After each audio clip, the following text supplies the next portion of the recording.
Bueno, buenos días, profesores, compañeros. Vamos a dar inicio al caso clínico de inmunología de este mes. Agradezco la asesoría de mi profesora asesora, la doctora de medicina María del Carmen Zárate Hernández. Mi nombre es Raquel Abigail López Enríquez. Soy residente de segundo año de alergia e inmunología clínica. Vamos a iniciar con los datos de identificación del paciente, nombre cuyas siglas son MGRG, edad de 10 años, sexo femenino, un estado civil soltero de religión católica, escolaridad primaria, no tiene al momento ocupación alguna, es originaria de Tamaulipas, pero actualmente reside en Monterrey. Los datos fueron obtenidos con el consentimiento expreso de la madre del paciente y también del expediente clínico. La fecha de consulta, es decir, la primera vez que se vio acá en el hospital universitario fue el 30 de marzo de 2020. Vamos a empezar con los antecedentes también familiares de la paciente. Tiene una madre que en ese momento tenía 40 años, casada, también originaria de Tamaulipas, cuyos antecedentes personales patológicos únicamente referían a una psoriasis diagnosticada hace 25 años, que al momento pues está controlada. Toxicomanías u otros fueron negados. Tiene una fórmula obstétrica de grave 4, cesáreas 3, partos prematuros pues 0 y abortos 1. El padre no formaba parte de la dinámica familiar, en ese momento de 42 años, cuya residencia pues era desconocido, sí se sabía que era empleado y se desconocían pues datos de antecedentes personales patológicos, toxicomanías u otros. En cuanto a los colaterales, la paciente tiene dos hermanas, una mayor actualmente de 17 años y una menor actualmente de 7 años, aparentemente pues sana. En cuanto a los antecedentes perinatales de la paciente, prácticamente fue un embarazo normoevolutivo, no hubieron complicaciones, fue producto de la gesta 3, producto de cesárea, vía cesárea, con controles prenatales adecuados, alrededor de 9 consultas, con unas, pues parto de 37 semanas de gestación, y pues como les había explicado, normoevolutivo, con adecuada ingesta de multivitamínicos, un peso adecuado de 2.970 kilogramos, y una talla de 52 centímetros. Había recibido su profilaxis con tensoide tetánico de 2 dosis y un Apgar de 8-9 junto con un alta conjunta. Entre los antecedentes postnatales, pues el tamizaje neonatal fue normal, la onfolorexis no hubieron complicaciones, fue alrededor de los 8 días. En las inmunizaciones nada más, pues faltaba la dosis de DPT. Y en cuanto a la alimentación, pues no hubieran complicaciones, se le dio seno materno hasta los 9 meses y fue integrada a la mesa familiar a los 5 meses. El desarrollo psicomotor fue absolutamente pues normal. En cuanto a los antecedentes quirúrgicos en ese momento, no había presentado, y sí va a llamarnos la atención en esta paciente que desde los 4 años empezó a presentar un cuadro de tos crónica que incluso requirió a los 4 años un internamiento por el mismo. Y alrededor de en enero del 2018 fue diagnosticada de una alopecia inicialmente aerata, que fue manejado con esteroides a tiempo y dosis que no fueron especificados. Y también había presentado una infección viral, un herpes zóster en ingle izquierda en febrero del 2019, que pues posteriormente lo vamos a detallar. En cuanto a los antecedentes alérgicos o traumáticos, fueron negados. El motivo de la consulta inicial, pues aquí en el hospital, era una paciente que venía referida inicialmente de la consulta externa de infectología. Y vamos a ver el padecimiento actual que en ese entonces, antes de su consulta del 30 de marzo del 2020, 2 meses previos a su ingreso había notado un aumento del volumen en la región cefálica, en la zona parietal, lo cual era progresivo durante aproximadamente un mes. Esta progresión de volumen era no dolorosa, era blanda y además presentaba adenomegalias cervicales bilaterales que se acompañaban de fiebre intermitente a predominio vespertino y que cedía con paracetamol. Además, se agregó edema de manos en manos y pies, acentuándose en el tobillo izquierdo y rodilla derecha, imposibilitándole la marcha, ya que la paciente padecía de claudicación. Además del dolor de los codos y todas las características clínicas antes mencionadas, acude por lo tanto a la consulta de pediatría, quien ellos al ver todas estas manifestaciones y antecedentes de complicaciones infecciosas, deciden interconsultarla con hematología y reumatología en un primer momento sospechando pues de una neoplasia hematológica o bien de una enfermedad autoinmune de tipo reumatológica. La evolución que tuvo de la enfermedad de la paciente fue en enero del 2019, como vimos, una alopecia universal que inicialmente fue erata y que fue tratada con esteroides tópicos. En febrero del 2019 presenta su herpes zóster inguinal tratada con 5 días de aciclovir sin dejar secuelas. En septiembre del 2019 empieza con cuadros respiratorios y de tos crónica, incluso con hospitalizaciones por neumonía. Y en enero del 2020 se junta la presencia de tumoraciones en cráneo, las artritis que presentaba en rodilla y en tobillo y las adenomegalias cervicales. En marzo del 2020 es conocida aquí, se valora por hematología y reumatología y ante las múltiples adenopatías que presentaba, se le hace biopsia de ganglio cervical. En esa biopsia del 23 de marzo del 2020 se le diagnostica por patología la presencia de coccidio. Y en abril de 2020 esos nódulos subcutáneos en la piel la hacen pues predisponer a un ingreso hospitalario e inicio pues de antifúngico. En cuanto a los antecedentes personales no patológicos, pues relevantes, no hay algunos pues de mayor relevancia. La vivienda urbana, una mascota no tenía, los alfombras y tapetes fueron negados, las cortinas sí tenía, pero pues había una adecuada limpieza en áreas comunes, un colchón de uso de 5 años, aseo de sábana semanal y extramuros pues fueron negados. Al examen físico inicial de la paciente, presentaba un peso de 24.7 kilos con un percentil del 75, una frecuencia respiratoria de 13, saturando aire ambiente el 97% y una frecuencia cardíaca de 84 latidos por minuto. En cuanto a su tensión arterial es 170 mililitros de mercurio, es decir, sin anormalidades. Y vamos a ir por cada uno de los sistemas que se evalúan en la paciente, los cuales empezamos de cefalocaudal, empezando con cabeza y cuello, con presencia de una tumoración blanda. En la región parietal de predominio izquierdo, la cual era no dolorosa, si vemos las características de la lesión, era bastante grande, de 10 por 3 centímetros, aunque sí presentaba adecuada implantación pues, de pabellones auriculares, pupilas isocóricas y reactivas a la luz, y en el cuello se caracterizaba por presentar múltiples adenomegalias cervicales, aunque no había desviación de la tráquea. En cuanto al tórax, lo que llama la atención es que a la auscultación la paciente presentaba crepitantes y estertores difusos a predominio basal izquierdo, sin ruidos cardíacos anormales, no había soplos ni otros agregados. En cuanto al abdomen, pues no había relevancias o características clínicas al momento de la evaluación. Y sí, en las extremidades lo que llamaba la atención es que había un aumento del volumen en la rodilla derecha y tobillo izquierdo, las cuales eran dolorosas y, como había explicado antes, limitaba la movilización de la paciente. Los pulsos periféricos sí estaban presentes y en la piel lo que se observaba era una ligera palidez de los segmentos y una alopecia generalizada. Ahora bien, el listado de problemas de esta paciente, tenemos a la paciente que tiene alopecia universal, una tos crónica, adenomegalias cervicales, que había presentado incluso fiebre y tumoraciones parietales izquierdas en rodilla derecha y también en el tobillo izquierdo con imposibilidad a la marcha. Por tal, todos estos pues, hallazgos clínicos se complementaron con exámenes de laboratorio y gabinete, observando que el día de la hospitalización la paciente presentaba una hemoglobina de 9.06 gramos por decilitro, las cuales pues se encontraba baja, al igual que como vemos inicialmente inicia con una leucocitosis y una plaquetosis, que muy probablemente puedan haber sido explicadas por los procesos inflamatorios que se encontraban en las articulaciones o bien algún proceso infeccioso. En las evaluaciones de consulta posterior vemos que esa anemia mejora, sin embargo sigue persistente a lo largo del tiempo. También se le hicieron exámenes pues, de bioquímica, los cuales únicamente demostraban proteínas totales disminuidas, así como la albúmina y el resto de parámetros bioquímicos en cantidades normales.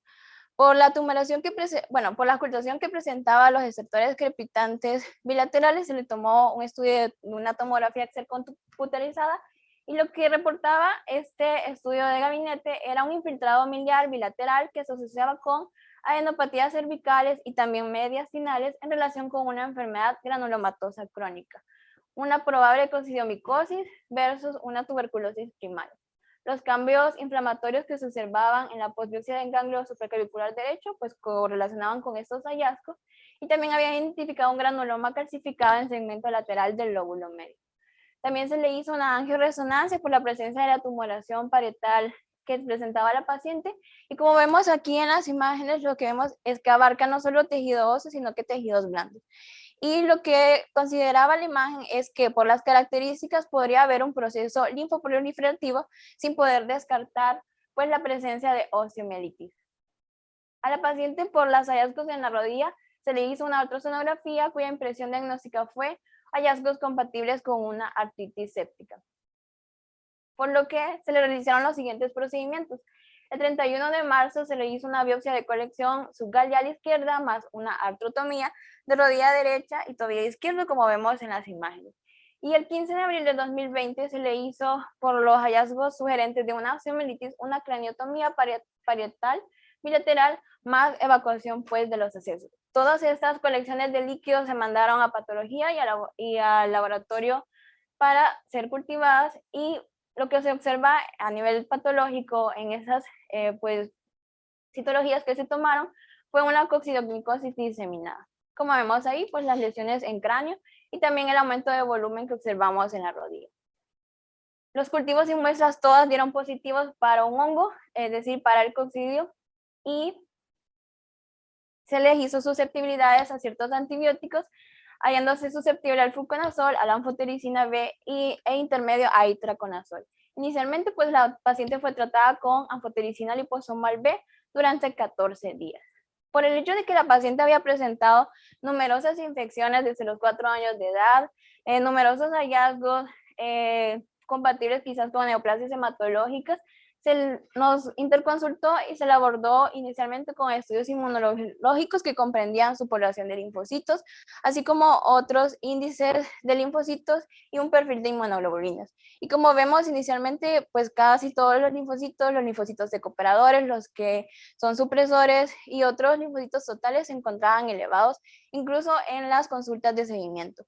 En el caso del perfil de inmunoglobulinas, sorprendentemente esa paciente inicialmente presentaba niveles normales, pero en consultas de seguimiento fue disminuyendo el nivel de IgM. Y digo sorprendente porque cuando se le hace a esta paciente el exoma, vamos a ver que aunque inicialmente no presenta un perfil de inmunoglobulinas bajo, pues subsecuentemente si lo llega a presentar, lo cual pues no es como muy común en ese tipo de pacientes si estamos sospechando sobre todo inmunodeficiencias primarias. Por los hallazgos hematológicos de anemia se le mandó un prótesis de sangre periférica que fue pues absolutamente normal.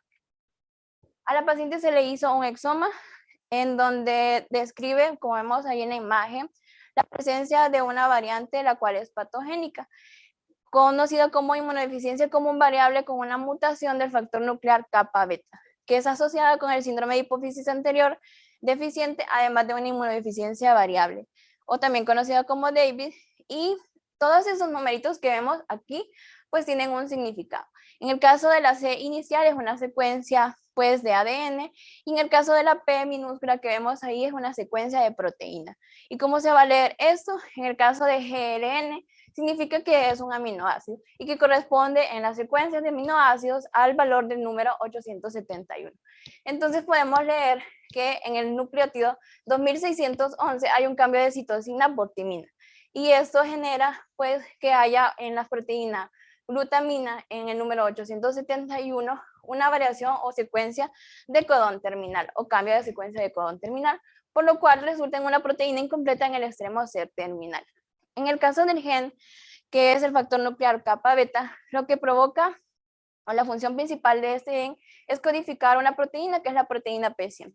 Es como que tuviéramos a la paciente con 100 aminoácidos dentro de esa proteína, y ella, por ejemplo, como tiene una variante en la secuencia terminal, solo tiene pues alrededor de pues, 87. Entonces, el factor nuclear kappa beta participa en muchos procesos que incluyen la inflamación, la producción de citocinas, también ayuda a la proliferación y a la maduración de varias células, por lo que esta paciente pues, se puede correlacionar sus hallazgos clínicos con esa mutación. Sus padres y hermanas dieron negativo para esta mutación, lo que confirma que la paciente tuvo una mutación de novo, y como la mayoría de los pacientes con variantes patogénicas C-terminales de este gen desarrollan insuficiencia suprarrenal central hipoficiaria, también se les mandaron niveles de electrolitos séricos, ACTH y cortisol, los cuales pues se detectaron y estos fueron absolutamente normales. A la paciente se le planteó el tratamiento potencialmente curativo con trasplante de células madres hematopoyéticas, y se llevó a cabo el 14 de noviembre del año pasado con su hermana siendo donadora. Fue un trasplante halogénico idéntico. Y vemos en esta planificación pues que nada más no solo resulta de un mes, sino que el trabajo de el conjunto de varias especialidades, de hematología, infectología y sobre todo pues inmunología, en donde primero pues a la paciente tiene que pasar por un proceso de acondicionamiento quizás una mielosupresión con quimioterapéuticos como la fludarabina y otros en donde ya pues a partir del día 14 es el día inicial pues del trasplante y a partir de ahí sigue una serie de eventos que pues vamos a tratar el día de hoy. Les traje aquí el quimerismo actual de la paciente desde el 2 de mayo del 2023 en un quimerismo del 82%, pero es un tema que pues ya vamos a tratar más adelante en esta presentación. Y lo que nos convoca el día de hoy en esta sesión clínica de inmunología va a ser la inmunología del trasplante, sobre todo la de células madre hematopoyéticas. La era de las células de trasplante va a iniciar en 1949 con los estudios de aquellas lesiones letales que provocan las bombas radioactivas. En 1949, Jacobson observó que aquellos ratones que se protegían, ya sea con plomo en el vaso o en el fémur, podían limitarse ese daño letal que provocaba la radiación. En un principio, los investigadores pensaron que eso era debido a un factor humoral en el vaso o bien a la resolución que provocaba el hueso. Sin embargo, es hasta 1950 en donde Barnes, Mann y Friend presentaron pruebas finales de que la protección contra esa radiación no se debía pues a la protección del plomo o del vaso, sino más bien a las células madres que se trasplantaban en ratones. En 1956, Barnes también informa que la médula ósea es un tejido, el cual es inmunológicamente competente y que es capaz de montar una respuesta inmune, lo que resulta después en la descripción de la enfermedad injerto contra huésped.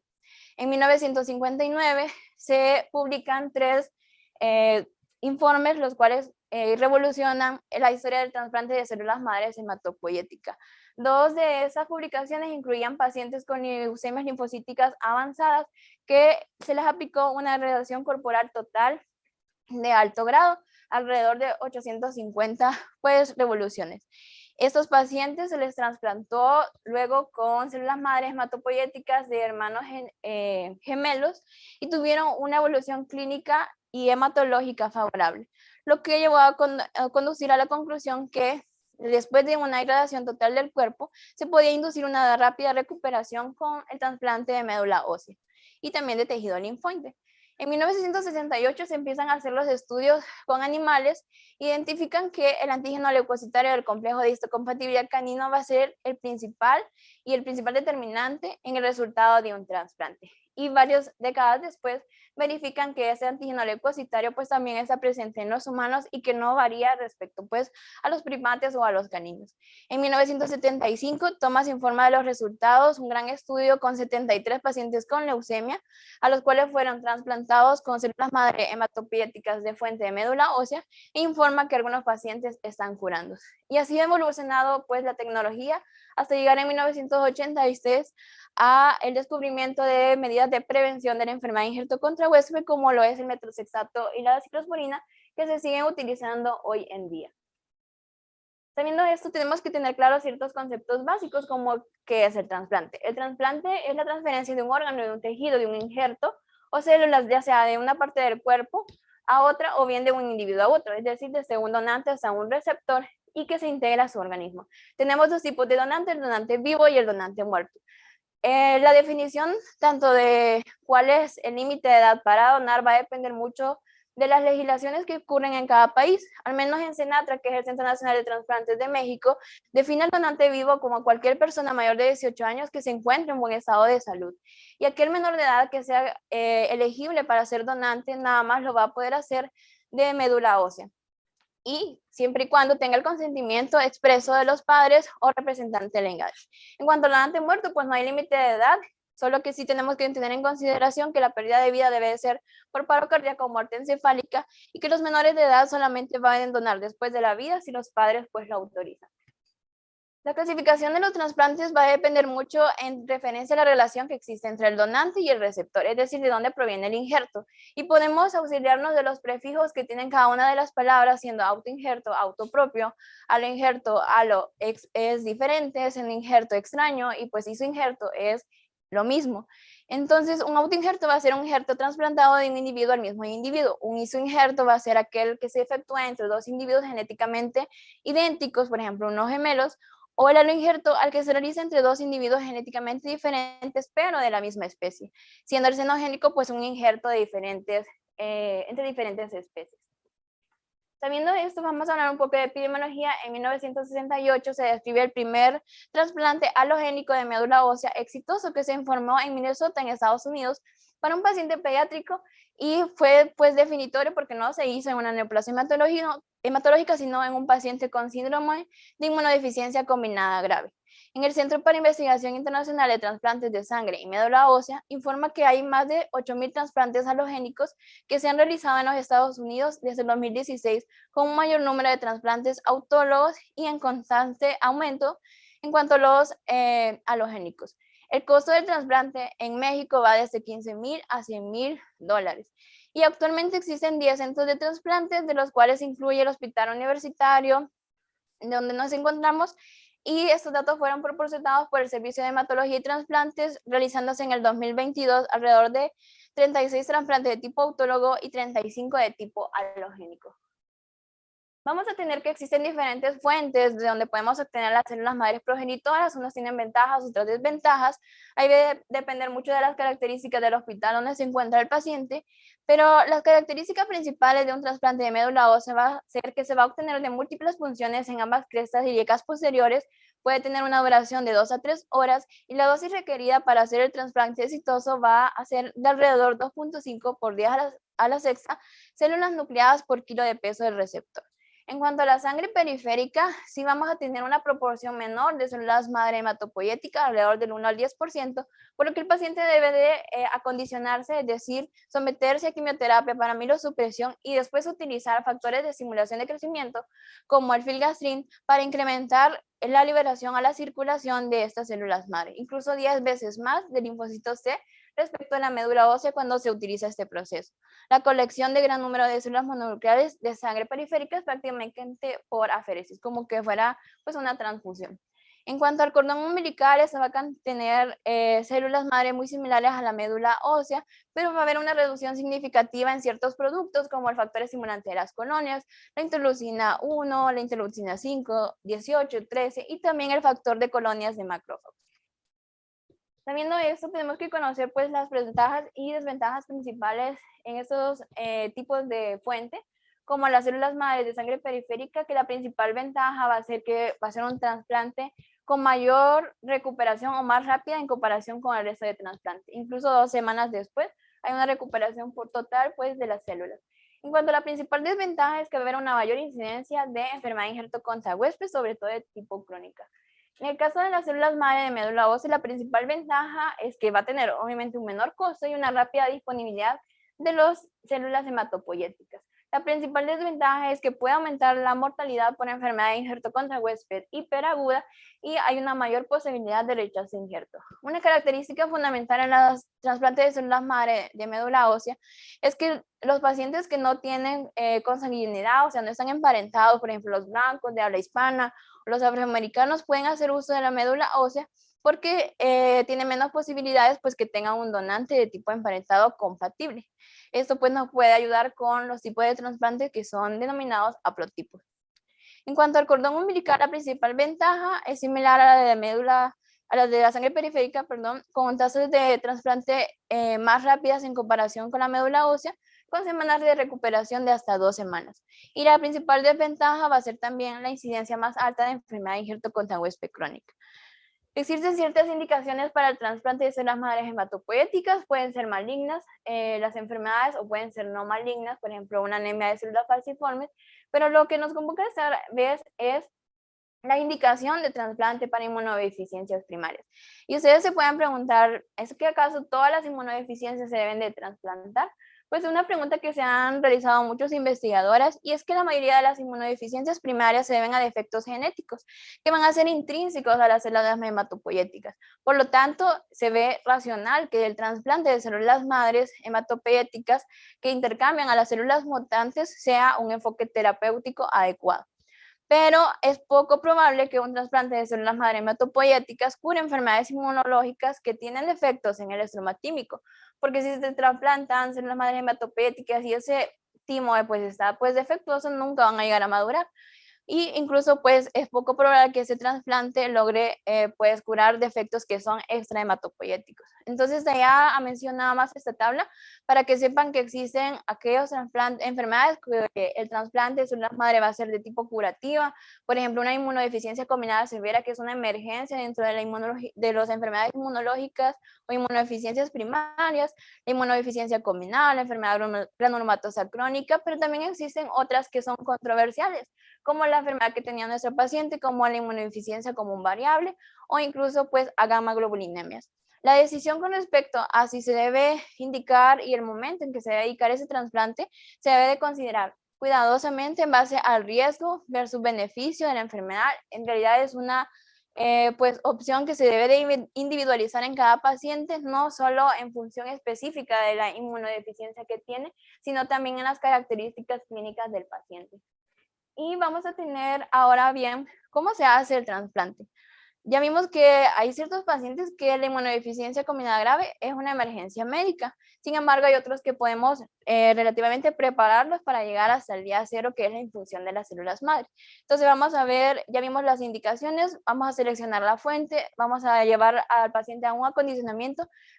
Después la colección, pues ya sea de la sangre periférica, de la médula ósea o bien del cordón umbilical, hasta llegar a la infusión de estos precursores hematopoyéticos. Y antes de eso debemos de hacer una evaluación previa que comprende la evaluación de la condición clínica del paciente, sobre todo del donante, la cual se debe de hacer 6 semanas antes de la fecha propuesta del trasplante, incluyendo sistemas respiratorios, gastrointestinal e hepático.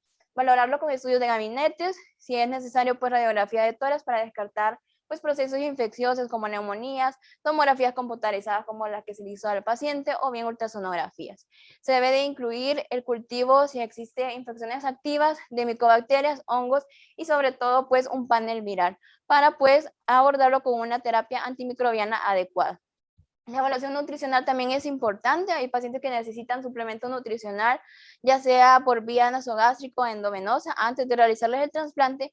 Y algo importante que tenemos en cuenta, que tenemos que tener en cuenta a la hora de someter a un paciente a este tipo de procedimientos, es hacer una tipificación del grupo sanguíneo, una prueba de antiglobulina directa y ver la presencia de anticuerpos anti-HLA, que vamos a ver más adelante. Un hemograma completo, realizar una bioquímica hemática y también química completa, las serologías importantes para ciertos virus y obviamente también debemos almacenar antes del trasplante para la tipificación del ADN al fin de poder determinar el grado de quimerismo que tiene el donante después del trasplante. Y hablando sobre el HLA, tenemos que saber que la coincidencia del HLA es muy importante. Y existen en el organismo múltiples proteínas polimorfas, es decir, que tienen pequeñas diferencias en cuanto a ciertos aminoácidos entre un individuo y otro. Y este tipo de proteínas puede no ser reconocido por el sistema inmunológico de otro individuo. Y la proteína con un mayor número de formas va a ser la que comprenda el sistema de HLA. ¿Y cuál es el papel fundamental del HLA? Es la presentación de los péptidos a las células T. Entonces, ese gran alto grado de polimorfismo de estas proteínas en los órganos trasplantados, más su función fisiológica, hace que sean desconocidas por el organismo del receptor y desencadenen una respuesta de rechazo. De ahí que la coincidencia del HLA sea sumamente importante a la hora de hacer pues, un trasplante de células madre. El rechazo de los tejidos trasplantados entre dos individuos que son de la misma especie, es decir, isogénicos, es consecuencia del reconocimiento de estos antígenos trasplantados. Y los genes van a codificar para antígenos trasplantados. Estos genes se conocen como antígenos de histocompatibilidad. Y vamos a ver que el HLA se llama así porque las investigaciones iniciales que se hizo acerca de este sistema fue en los glóbulos blancos. Entonces de ahí que su nombre se denomine antígeno leucocitario humano. Los genes principales de histocompatibilidad se forman parte también de un gran complejo de genes conocido como complejo mayor de histocompatibilidad. Y como lo vemos en la imagen aquí, todo el sistema de HLA se va a ubicar en el brazo corto del cromosoma 6 y a su vez se va a conformar por 3 moléculas principales, que es la clase 1, la clase 2 y la clase 3. Dentro de estas clases van a haber ciertos locus, que los locus se van a dominar en nombre de letras, siendo de la clase 1, ABC, las de la clase 2, de P, de Q, de R, y en la clase 3 de C2, C4B. En cada uno de estos locus van a haber alelos, y estos alelos se van a denominar, como vemos aquí, en números. Un individuo, o sea, el hijo del de un padre y de una madre, va a tener un alelo de la mamá, un alelo del papá, por lo tanto va a tener hasta 4 combinaciones posibles de alelos. Eso es lo que se conoce, o sea, el bloque de alelos heredado de cada uno de los progenitores se va a llamar haplotipo. Y la probabilidad de que un paciente tenga un hermano HLA idéntico va a ser apenas del 25%. Por eso es que es importante hacer pues este estudio acerca del HLA. El uso de un donante HLA compatible cercano o idéntico va a reducir no solo el riesgo de rechazo, sino también la enfermedad injerto contra huésped. Y vamos a hacer para el estudio del HLA una tipificación tisular, que prácticamente es como que hiciéramos una tipificación de un sistema ABO, de un factor RH. Entonces, podemos tener dos métodos: la serología, que consiste en determinar en sueros recogidos de ciertos donantes mediante la lisis dependiente del complemento de los linfocitos de un sujeto pues determinado. Y la biología molecular prácticamente son por reacciones en cadena polimerasa. Como se heredan dos alelos de expresión codominante de la madre y del padre, podemos tener desde 0 hasta 6 compatibilidades en cuanto a los antígenos del complejo mayor de histocompatibilidad. Si un paciente pues presenta una compatibilidad de 6 antígenos, pues va a predecir una mejor supervivencia de ese injerto. Y vamos a tener ahora bien, pasando al siguiente paso dentro de cómo se hace el trasplante, a la fase de acondicionamiento. ¿Y qué es el acondicionamiento? Prácticamente es colocarle al paciente ya sea quimioterapia o radioterapia para administrarle los días previo a la infusión de los precursores hematopoéticos para 3 principales objetivos. Primero, hacer espacio en la médula ósea para que pues lleguen a infundirse todas estas células, para que haya una inmunosupresión y permitir que el paciente no desencadene una enfermedad de injerto contra huésped y facilitar pues obviamente el injerto contra el tumor. Existen varios regímenes de acondicionamiento, uno no es mayor que el otro, la verdad que pueden ser una variedad de combinaciones, y como vemos en la escala aquí, en el eje de las abscisas tenemos la pancitopenia, pueden haber acondicionamientos mieloablativos o también no mieloablativos, y aquellos que son intermedios como el acondicionamiento de intensidad reducida, que sobre todo se aplica a aquellas personas mayores, joven que tienen muchas comorbilidades o pues entre otros pacientes que depende pues de las características de la enfermedad. Pueden ser con agentes alquilantes, pueden ser antimetabolitos, incluso inmunosupresores selectivos como la inmunoglobulina antitimocítica de conejo. Y finalmente llegamos al día 0, el día del trasplante. La verdad que el paciente, como uno podría imaginarse que sea un gran evento, en realidad es técnicamente sencillo, no hay mayores complicaciones. No es que se le va a someter al paciente a anestesia, una cirugía, o sea, un procedimiento mayor. Prácticamente, como vemos en la imagen, es un procedimiento donde las células madres del donante, puede ser de la médula recolectada, pasan a través de sangre periférica. Ya vimos que se tienen que estimular previamente al paciente con, bueno, en algunos casos con filgastrin, o bien se infunden del cordón umbilical, y es prácticamente similar a una transfusión de eritrocitos, es decir, se hace por vía endovenosa. Finalmente, llegamos a la recuperación hematológica, el prendimiento, que ocurre a partir del día 10 a 14 posinfusión de los precursores hematopoietíticos, y van a aparecer en un primer momento los leucocitos, los reticulocitos y las plaquetas. Más rápida va a ser, como ya vimos, con precursores que provienen de sangre periférica. Y es importante hacer análisis de quimerismo para determinar el origen genotípico de la hematopoiesis post-trasplante del receptor. Les puse esa imagen para que recuerden que las quimeras en la antigüedad griega se conocían como monstruos híbridos.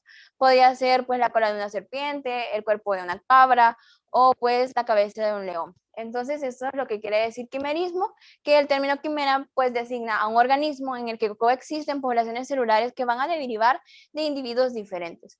Entonces, ¿por qué es importante determinar el quimerismo? Porque nos va a dar información relevante en cuanto a la valoración del injerto post-trasplante, que nos confirma pues que el implante de las células del donante no está teniendo un fallo de injerto, a la inmunomodulación que puede haberse o la posible detección precoz de recaídas, sobre todo cuando son enfermedades de crecimiento lento que no se disponga pues de otro marcador genético para hacer su seguimiento. Así, el quimerismo tiene diferentes formas. Está el quimerismo completo, es decir, 100% de esas células detectadas en el receptor van a ser del donante. Un quimerismo mixto en donde pueden haber 5% de células del receptor, pero más del 95% de las células pertenecen al donante. Y a su vez, dentro del quimerismo mixto podemos tener subdivisiones. Un quimerismo mixto transitorio, uno mixto estable o progresivo. Generalmente el mixto transitorio es que en los primeros 6 meses post-trasplante el paciente va a tener células del receptor en una proporción inferior al 10%, las cuales van a revertir en las siguientes determinaciones a un quimerismo completo del 100%. En el quimerismo mixto estable es un paciente que a lo largo del tiempo que se hacen las evaluaciones tiene una proporción entre 1 y 20% de las células del receptor, y un quimerismo mixto progresivo, las células van a ir aumentando más del 10%, es decir, células del receptor en las siguientes determinaciones. El quimerismo disociado es que pueden tener dos líneas, puede ser una linfoide y mieloide, las cuales se detectan ya sea células del receptor o pues también del donante. Los pacientes de alto riesgo por blastos y o citogenéticos adversos y aquellos sometidos a trasplantes con acondicionamiento de intensidad reducido deben de tener un monitoreo cercano del quimerismo alrededor de los 30, 60 y 90 días, y también pues eso va a depender de acuerdo a la evolución. Eso para que tengamos en cuenta cuando pues tenemos que estar pendientes del quimerismo de los pacientes. Y uno de los temas claves que sí tenemos que manejar en todo paciente que se trasplante es la reconstitución inmune. O sea, creo que el alergólogo inmunólogo es el mejor que puede pues, definir esos criterios de reconstitución inmune y que nos van a servir muy probablemente para las indicaciones posteriores de la vacunación. Tenemos que los granulocitos se definen como injerto de neutrófilos, aquel recuento por encima de 0.5 por 10 a la novena potencia de elevación de células por litro durante 3 días consecutivos. Normalmente va a ocurrir entre el 12 y 25 días post-trasplante. Y vamos a tener que aquellos linfocitos que son cooperadores van a empezar a aparecer después de 4 meses, a medida pues que también aumenta la proliferación de linfocitos también en este tiempo. La respuesta en cuanto a los anticuerpos polisacáridos va a ocurrir hasta al menos 2 años después del trasplante de células madres hematopoyéticas, y las inmunoglobulinas no empiezan a aparecer hasta al menos 6 meses post-trasplante. Durante este periodo es importante que tengamos en cuenta que el paciente puede ser muy particularmente susceptible a infecciones tanto bacterianas o fúngicas, de ahí que pues se utilice la profilaxis post-trasplante. En cuanto a los recuentos de linfocitos natural killer, se recuperan durante las primeras semanas después del trasplante, y esos son los que van a contribuir a la acción o inmunidad antiviral. Sin embargo, en pacientes con inmunodeficiencias combinadas severas, debido a que ellos también tienen efectos en la interleucina 2, en el receptor de la llanoskinases, el número y la función de estos linfocitos va a permanecer persistentemente bajo, independientemente que se haya acondicionado o no al paciente. Y los bebés que tienen también esta enfermedad es posible que desarrollen respuestas de polisacáridos, por lo tanto, esos pacientes siempre tienen que tener de por vida antibióticos. En cuanto a las células B, estas aparecen 2 meses después del trasplante, pero incluso pueden tardar muchos meses en normalizarse. Y tenemos también, de acuerdo a la fase de post-trasplante, una fase preimplantación, postimplantación y una fase tardía. La preimplantación se va a caracterizar por, sobre todo, una neutropenia profunda. Y en el caso de la fase 2, que es la fase pues, de postimplantación, va a haber una inmunodeficiencia tanto celular y humoral. Y en la fase tardía ya está, pues, no hay inmunodeficiencia, pero sí inmadurez de esta línea tanto de inmunidad celular como de tipo humoral, para pues que lo tengamos en cuenta. Porque de ahí vamos a tener ciertas complicaciones que pueden presentarse tempranamente, es decir, en la fase previa al prendimiento del trasplante de células madres hematopoyéticas, en la fase temprana post-injerto e incluso en la fase tardía. La fase previa, como vemos en la imagen, puede ser desarrollado por la acción de los regímenes de acondicionamiento, es decir, los quimioterapéuticos, y asociarse con cistitis hemorrágica. Pero también en la fase de prendimiento de las células madre hematopoyéticas pueden haber infecciones bacterianas, fúngicas, sobre todo cándidas, aspergillus o mucorales como mucositis, infecciones por herpes simples, y aquellos que están relacionados como complicaciones quizás de enfermedades injerto contra huésped aguda, como cardiopatías hemorrágicas, microangiopatías trombóticas, y ya más tarde pues tenemos más tardíamente en el post-injerto infecciones relacionadas a bacterias encapsuladas, aspergillus, reactivación de ciertos virus como varicela zoster, o bien complicaciones no infecciosas, es decir, una enfermedad de injerto contra huésped tardía. En la fase de aplasia medular, esta dura de 2 a 4 semanas, y por eso es que se utilizan factores estimulantes de colonias con el propósito de acortar pues las inmunodeficiencias que pueden haber. Otra complicación que vamos a tener es el fallo de injerto.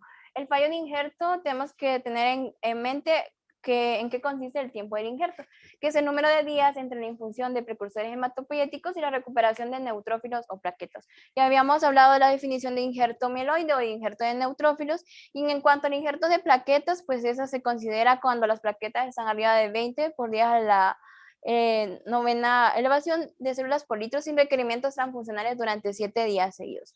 El fallo de injerto va a ser una complicación grave de las trasplantes de células madres hematopoyéticas y puede ser un fallo de injerto primario que va a verse definido por ciertos criterios de laboratorios, sobre todo hematológicos, dependiendo pues de la fuente de donde se obtuvo la célula madre hematopoyética, siendo el recuento de neutrófilos abajo del valor del injerto de neutrófilos, una hemoglobina menor de 8 gramos por decilitro a los 28, 35, 42 días de la infusión de precursores hematopoyéticos, respectivamente, si son de sangre periférica, de médula ósea o de cordón umbilical.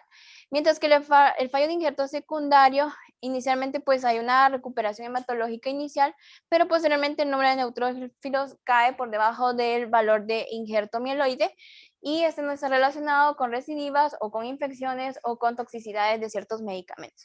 Entonces, el fallo de injerto en realidad pues es un caso pues complejo, puede ser multifactorial, y el uso de estimulantes de la colonia de granulocitos se asocia con menor fallo de injerto, sobre todo primario. Las complicaciones fúngicas es importante pues abordarlas y utilizar pues la profilaxis adecuada en los pacientes. El 90% de las infecciones fúngicas invasivas van a ser por cándida, por aspergillus y por pneumocystis bovis. En caso de cándida puede afectar a cualquier órgano y puede darse profilaxis con fluconazol, lo cual ha disminuido pues a lo largo del tiempo la incidencia de este tipo de infecciones y sobre todo la mortalidad. En cuanto a aspergillus, puede haber infecciones de tipo pulmonar y en la fase temprana puede verse asociada también con enfermedad de injerto contra huésped. El paciente debe de tener, en el caso de infecciones por Pneumocystis jirovecii y para profilaxis del mismo, una dosis de trimetoprim sulfamethoxazol, la cual puede administrarse entre 2 veces a la semana, 3 veces a la semana, y sobre todo cuando se están utilizando inmunosupresores. Para prevención de infecciones invasivas, pues que es producida por otros hongos, podemos utilizar pues la profilaxis específica para cada uno de ellos. Y pues ahí tienen algunos esquemas y los grados de recomendación y evidencia. Pues la paciente ahorita actualmente está con itraconazol. En cuanto a la enfermedad infarto contra huésped, es una pues de las complicaciones que sí tenemos que estar al tanto, porque no hay parámetros así como bioquímicos o una prueba diagnóstica para decir si el paciente tiene una enfermedad de injerto contra huésped, sino que se comprende de una serie, prácticamente un síndrome, una serie de manifestaciones clínicas que pueden afectar en realidad a cualquier órgano, desde los vasos sanguíneos hasta pues la piel o otros órganos pues más grandes. Se puede clasificar, antiguamente se clasificaba como aguda y crónica dependiendo del tiempo post-trasplante. 100 días que habían pasado, los 100 días antes, posterior al trasplante era aguda, y pasados los 100 días pues se consideraba crónica. Pero es tan compleja esa enfermedad que eso pues ya quedó como muy obsoleto, y ahora la clasificación es en base a la clínica y puede verse infectada en la enfermedad de injerto contra receptor, sobre todo la piel, el hígado y las mucosas, sobre todo mucosa gastrointestinal. Y vamos a tener que en la fisiopatología del rechazo hay cierta literatura que lo describe como un rechazo hiperagudo o un rechazo agudo. Pero prácticamente lo que ocurre en el rechazo agudo es un proceso de lesión del parénquima del injerto y de los vasos sanguíneos, que es mediado sobre todo por linfocitos T y anticuerpos a los reactivos. Y vamos a tener que se va a manifestar en 3 órganos diana, en la piel, en el hígado y sobre todo en la mucosa gastrointestinal. En la piel puede iniciar como un eritema que incluye las palmas de las manos o las plantas de los pies, que después puede volverse generalizado hasta una eritrodermia que incluso puede ser ampollosa. En el caso del hígado vamos a tener una ictericia, sobre todo con predominio de elevación de las bilirrubinas de forma directa y un ligero o discreto aumento de las transaminases. Y en cuanto a las clínicas de las enfermedades gastrointestinales, un paciente que va a tener la aparición de diarrea acuosa. Se los puse aquí, pero la clasificación de acuerdo a la gravedad varía de acuerdo a los niveles de bilirrubina, a la extensión de la superficie corporal de la enfermedad y también al gasto pues, fecal que puede tener al paciente. Y en cuanto a la enfermedad de injerto contra receptor de tipo crónica, es la causa más relevante de mortalidad, aproximadamente 25% de los pacientes tienen esta complicación después de un trasplante. Precursores hematopoyéticos de tipo halogénico pueden iniciar desde 3 meses hasta 2 años post trasplante, pero incluso pues se han visto pacientes que han llegado a tener ese tipo de enfermedades un mes después del trasplante. La fisiopatología va a diferir un poco del rechazo agudo o hiperagudo, sobre todo porque aquí van a intervenir las células T y B, las cuales son aloreactivas del donante. Y también otros factores como la presentación indirecta de aloantígenos del donante que conduce pues a un mecanismo de inflamación crónica con formación posterior de cicatrices y fibrosis. Entonces, la principal medida de prevención de la enfermedad de injerto contra huésped va a ser pues adecuarse o considerar el donante que tenga. Primero, la mayor compatibilidad HLA, que sea un donante joven, que sea masculino, que pues no tenga demasiadas como contraindicaciones en cuanto al receptor. Y la otra profilaxis que vamos a utilizar va a ser la profilaxis con inmunosupresión prolongada para evitar la acción de las células T de donantes sobre el receptor y así prevenir la enfermedad de injerto contra huésped, y la cual se viene utilizando prácticamente, pueden ser inhibidores de la calcineurina como el tacrolimus, pueden ser agentes alquilantes como la ciclofosfamida, los antimetabolitos como el metrozesate e incluso inmunoglobulina. Y otro de los temas también particulares que debemos de ver en un paciente trasplantado es la vacunación. Esa inmunidad que adquiere toda la vida un paciente que es receptor se va a perder al momento que hacemos el acondicionamiento, o sea, un efecto de mielosupresión. Entonces, todos los receptores de trasplante hematopoyético necesitan, pues, tener sus tiempos de vacunación. Es que saliendo del trasplante lo vamos a empezar a vacunar. Entonces, en el caso de la vacunación, para que una vacuna ocasione una respuesta clínica significativa, la inmunidad del paciente debe de estar al menos parcialmente reconstituida. Es por eso que es importante que sepamos los tiempos de reconstitución humanos. Si no sabemos eso, pues vamos a andar bien perdidos en cuanto a la vacunación del paciente. Al considerarse como nunca antes inmunizados estos pacientes, los receptores del trasplante deben recibir idealmente las vacunas más inmunogénicas que se encuentran disponibles para garantizar la máxima protección. Y vamos a tener que las células T que son capaces de responder a nuevos antígenos se van a generar alrededor del año post-trasplante y más tardíamente en adultos que en niños.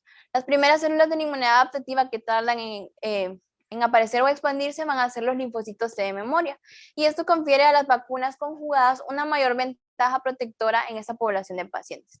Y vamos a tener que, en consecuencia, la inmunización con vacunas inactivadas en los primeros meses del trasplante va a estar ampliamente recomendada, y hay ciertas vacunas inactivadas como la de la influenza que se pueden poner incluso más temprano, que sería pues a los 6 meses del postprocedimiento, y en el caso de la vacuna conjugada contra Streptococcus pneumoniae va a ser a los 3 meses del trasplante. En cuanto a la cronología, es decir, el tiempo que vamos a colocar cada vacuna, debe de ser adaptada, como ya vimos, a la reconstitución inmune que tiene el paciente. Y por lo tanto tenemos ciertas metas o criterios, sobre todo en cuanto a la inmunocompetencia en un paciente, como vemos en esta imagen, los recuentos normales linfocitos T se van a medir con citometrías de flujo, considerando como metas en pacientes de 2 a 17 años linfocitos TCD3 arriba de 1400 células por milímetro cúbico y mayor de 960 células por milímetro cúbico en mayores de 18 años. También la funcionabilidad de las células T va a ser mediante estudios in vitro con mitógenos de células T, viendo cómo meta la proliferación a mitógenos mayor de 2 derivaciones estándar. En cuanto a la producción normal de inmunoglobulinas, como vemos, estas se pueden estudiar a través de clases y subclases de anticuerpos, es decir, mediante nefelometrías o inmunoensayos, y vamos a tener que obtener concentraciones normales de anticuerpos. Solo recordando que la reconstitución inmune de las inmunoglobulinas es a partir de los 6 meses. Y en cuanto a la respuesta de polisacáridos, también tenemos que medir los títulos de IgG específica post vacunación, o bien si el paciente llega a presentar lastimosamente una infección natural, pues también medirlos, y los cuales deben de estar 4 veces el valor basal. Y aquí prácticamente pues les puse las recomendaciones de las vacunaciones post-trasplantes. La verdad que no nos vamos a aprender todo esto, nada más es para que tengan en cuenta cuál es el esquema recomendado, cuál es la solidez de la recomendación y la calidad de la evidencia, y cuándo se debe de iniciar la vacunación. Como ya vimos, las vacunas conjugadas como Streptococcus pneumoniae 13 valente va a ser alrededor de los 3-6 meses, en el caso de la influenza a los 6 meses, y así podemos tener otras como pues las relacionadas con sarampión, rubiola y parotiditis que van a ser alrededor del año. Y como conclusiones personales de este caso clínico, es que la integración del inmunólogo dentro de los equipos de trasplante va a ser siempre una necesidad creciente. Su participación va a ser fundamental tanto en los ensayos clínicos, en la valoración, en el control, en el seguimiento de los nuevos protocolos y en el área de monitorización, sobre todo de uso de fármacos inmunosupresores en la vacunación, lo que nos obliga pues a una mayor individualización de los rangos terapéuticos en función de la terapia que estemos ocupando. En la educación al paciente trasplantado y obviamente en la selección de medicamentos, donde como inmunólogos debemos ser capaces de evaluar la calidad de la evidencia científica en todas estas novedades. Todo ello pues nos exige una actualización continua de nuestros conocimientos sobre trasplantes y en particular, como lo vimos en este caso, en el trasplante de células madres hematopoiéticas como una opción curativa de muchas inmunodeficiencias primarias. Eso es todo por mi parte, agradezco su atención.